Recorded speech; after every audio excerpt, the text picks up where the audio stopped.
Պարոն Կարապետյան, եւ մեկ հարց է կապված վերջին ձեր հայտարարության հետ, երբ հայտարարեցիք, որ հաջորդ իշխանությունների օրոք Հայաստանի զենքը ծրի են տալու կամ նվեր են ստանալու, այս հայտարարությունը բավականին քննադատությունների ենթարկվեց, իշխանության ներկայացուցիչները հայտարարում են, որ այդ որ երկրից եք ծրի զենք բերելու կամ էժան գնով Ռուսաստանից, այն երկրից, որ Հայաստանը գումար վճարեց զենք ձեռք բերելու համար, բայց մատակարարում չեղավ, եւ նաեւ ասում են, եթե նման հնարավորություն կար, ինչու այդ ծրի զենքը չէր բերվել նախորդ իշխանությունների ժամանակ եւ ձեր հայրը աշխատակազմի ղեկավար էր։ Շնորհակալ եմ, պատասխանեմ։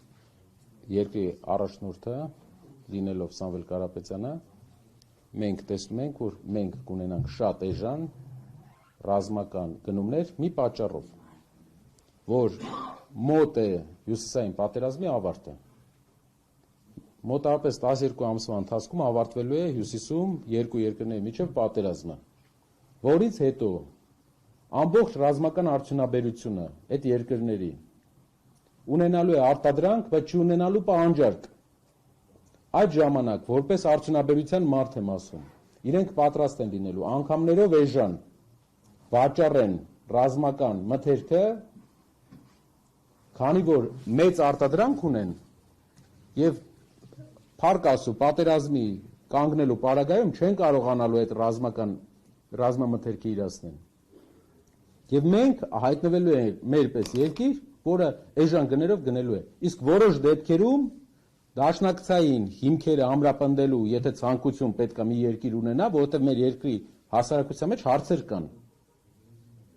կան մեր դասական դաշնակիցների հանդեպ։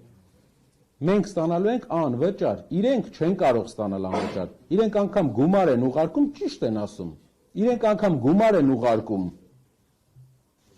չեն կարող զենքը ստանան, այն լիֆտը կանչելու պատմությունն է, որ լիֆտը կանչում ես չի գալիս, իրանք լիֆտն են կանչում, չի գալիս, լավ չի, այո, ասեմ, կանչողից է, Ինչ եք անելու, ինչ եք անելու սա, ինչ մեխանիզմ եք կիրառելու, որ կներեք հեսա,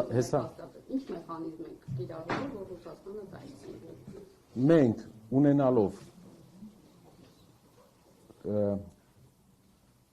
մենք ունենք տեսլական հարաբերությունների կարգավորման, տեսլականը փոխվստահությունն է, բաց խաղալու քաղաքականությունը, Հայաստանը իրավունք չունի վատ հարաբերություններ ունենա, իր սփյուռքի հիմնական 3 երկրների հետ, որտեղ իր սփյուռքը ապրում է, եւ 4 կարելի ասել, Ամերիկայի Միացյալ Նահանգներ, Ֆրանսիա, Ռուսաստան եւ Իրան։ Մենք բաց աշխատելու ենք, բայց մենք տեսնում ենք, որ մենք ունենալու ենք վստահությունը, որ մենք հակա իրենց երկրի քայլ չենք անելու, որ այստեղ որևէ երկրի լրտես նստած չէ, կասկած կա այդ մարդկանց մեջ։ Ադրբեջանում ուղղակի հասնեք, թե դուք կոնցեպցիան տարբեր լեզուներով տպել եք։ Ոչ, սա ադրբեջանական կոնցեպցիան է, որը իրենց կայքերում կա, այս պահին իրենց